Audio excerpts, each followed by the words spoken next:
What just happened? Hi, I'm Bryson, and I'm a homebody. Yo, I don't care about your name, but like... What the... Alright, come on, tell me what just happened, bro. What just happened? Seriously, bro, what just happened? Alright, let's see. I love to read, build Legos, draw, write, relax indoors, play games, and spend too much time on that damn phone. However, my polar opposite mom has a strong sense of adventure and would often drag her ungrateful children into the wilderness to make memories and have adventures together, which I like to call forced family fun. Trademark. Are you okay, bro? Do we need to call child services? Are you okay? Whatever, let's just watch. We'll see. Ugh, I want to go home and watch a movie. Hikes are stupid. What was that, honey? I mean, I love the woods. Let's keep... I don't know what I should be more concerned about, the fact that you're a kid and she's raising a gun at you,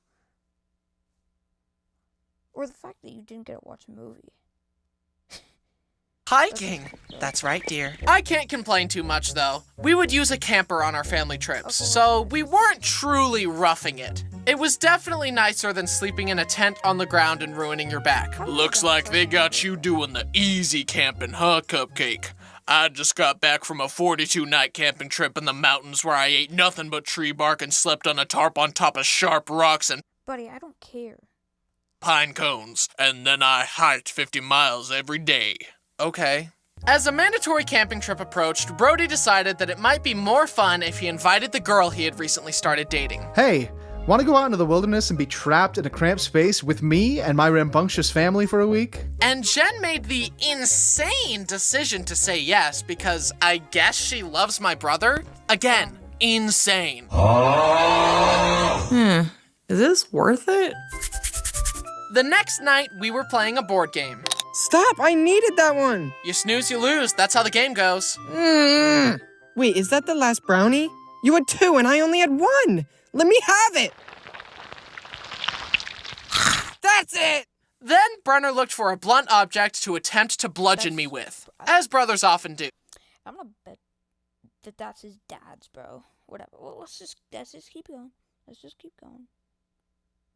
He grabbed Jen's ukulele and held it like a hammer, threatening to hit me.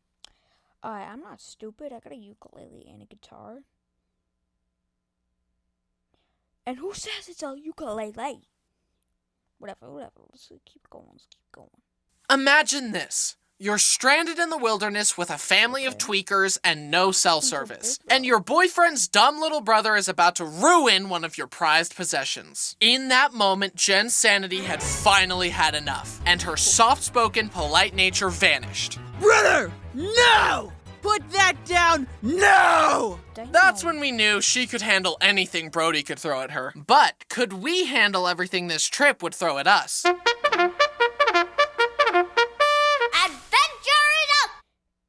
Is this a freaking military? Is it? What? I thought... Whatever. Well, she did raise a gun at him before. We'll see. There!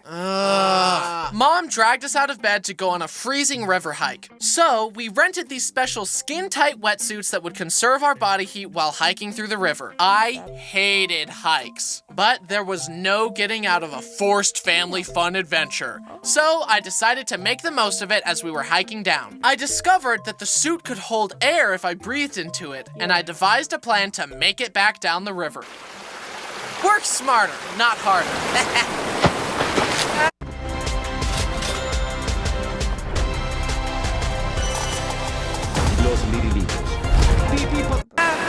Speaking of river adventures, years before on another family trip, we were playing in a river and found a section of smooth stone with water running over it that you could go down just like a water slide. My brothers went and made it look so fun.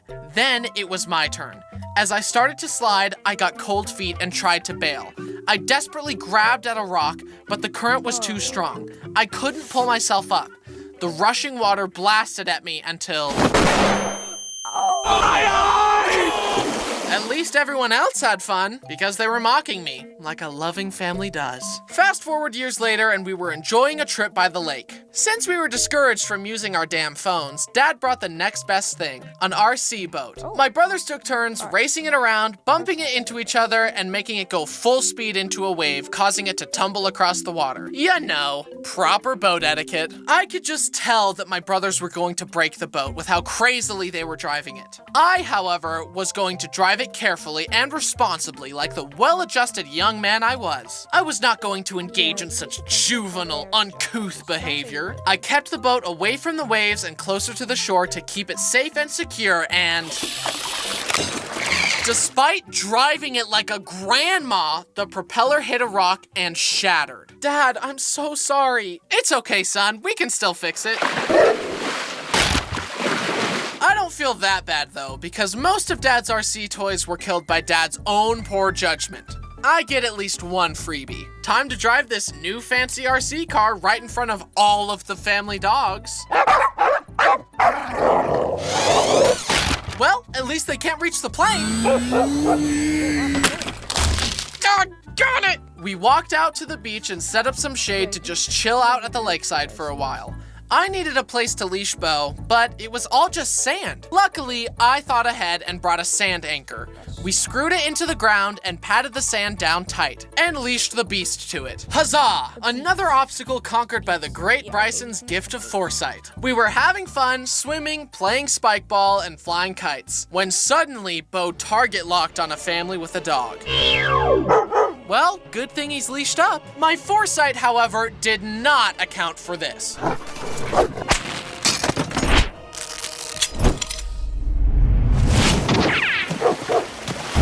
He's loose! Put yourself in that family's shoes. You've just witnessed a 90-pound pit bull break out of its industrial-grade restraints by doing a pop shove it, and is now barreling towards you at full speed. What is your next move? Fortunately, Bo is friendly and just wanted to play, so I didn't have to clean up another massacre. That stunning 360 maneuver has become crystallized in time in our family history. I'm more impressed than anything, honestly. It's the most graceful acrobatic thing he's ever done. One of the few saving graces of being forced to live in a camper for a weekend is camping food, especially our traditional first night meal. You saying you don't like s'mores, bro? I'm gonna numb those boys. Alright, I'm joking. But how? I think camping food's actually not horrible. Not that I've been like camping. I've been like glamping, apparently. Alright, let's keep watching. Tinfoil dinners. It's made with basic ingredients, but something about cooking it in the fire scratches that caveman itch in my brain and makes it taste way better than it should. And my other favorite camping food is woofums. You form some biscuit dough over your woofum stick, roast it over the fire, and when you take it off the stick, it has a perfect pocket to fill with scrambled cheesy eggs and bacon. Why are they called woofums? Oh, because you woof them down. Haha, I get it. And we even made Dutch oven pizza once. That was true fine dining in the wilderness. But of course, we also did the classics, like roasting hot dogs by the fire. I had just finished cooking my hot dog to perfection. It had a beautiful, even crispiness all around it. I put it in a bun and went to the table where the condiments were. It was dark, so I grabbed what I thought was the ketchup and covered my hot dog with it. But the texture was off. I brought my hot dog into the firelight to see that it was relish, which I hate. My perfectly cooked hot dog was ruined. My blood boiled. I was overwhelmed with rage, and I let out a scream that every camper within a mile could hear. Fudge! Only I didn't say fudge. I said the word, the big one, the F-dash-dash-dash word. To make my night even more f***ing perfect, when we were cooking s'mores later, I had finally gotten my marshmallow to a perfect even golden brown, and Brayden whacked his skewer into my marshmallow, causing it to fall in the fire. Then, that night, as I was just about to get into the shower, Brayden pushed me aside and jumped in. This was the final straw. Enjoy your shower, Brayden. Forever.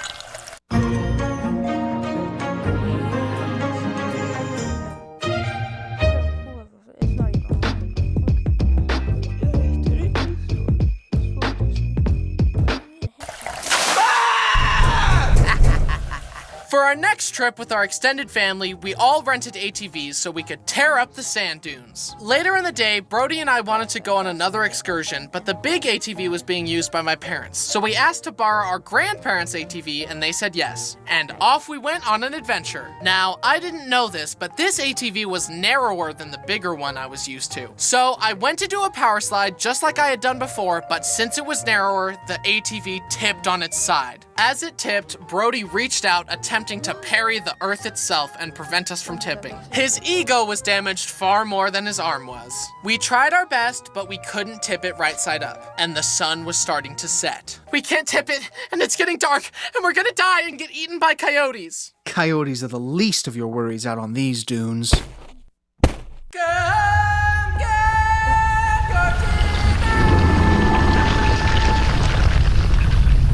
Luckily, another ATV drove by, Brody waved him down, and the guy helped us tip it back up.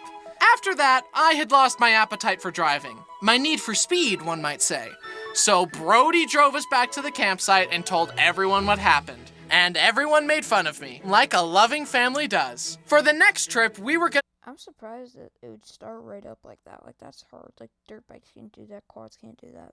So I'm surprised a side by side would. But, hey, it is what it is. It's pretty cool that it did, actually. Whatever. Go on a slot canyon hike. So I once again used my wonderful gift of foresight and bought little boots to keep Bo and Dixie's paws cool on the hot rocks. And to eat up the other fashionless dog. Despite being an old grandma dog, Dixie loved hiking with us. However, it definitely was tiring for her. So much so that when she found a shady spot, she wouldn't even bother with the quadruple spin process to lie down. She would just stop holding herself up and plop down on the ground to start resting as soon as possible. I'm taking a nap! I'm taking a nap here! Good night! Whenever we would go hiking, Dixie had to be with us. She refused to be left at the campsite. She would run back and forth between the people in the front and the people in the back during the hikes. It was always so sweet how she insisted on being around us, and whenever a camp trip was over and she saw us start packing up, she would plant herself in the cars and refuse to get out. I'm coming whether you like it or not, and also I call shotgun. After that trip, she was exhausted. She literally rested for like 2 weeks. But to her, it was worth it just to be with us. I'll always cherish the time we got to spend with her. Last year, Dixie passed away. I'll love and miss her forever. Goodbye, Dixie. You were the quintessential family dog, sweet, protective, and loyal. You'll live on in our hearts forever. Dogs are not with us our whole lives, but they make our lives whole. In conclusion, I'm glad my mom forced us to take adventures. I actually love hiking now. We made so many fun family memories that I'll cherish forever. Except for that time Dixie got... Okay, I have never been sprayed by a skunk. I've never smelt it. So if you guys have, tell me how bad it is. Because I don't want to have to know or learn. Sprayed by a skunk. What is that? I can't breathe! We're all gonna die! Although, when Bo passes away, I might have to go full John Wick mode. I'm taking this! Don't you ever pull a stunt like that again! And I'm taking these as well! I wanna apologize.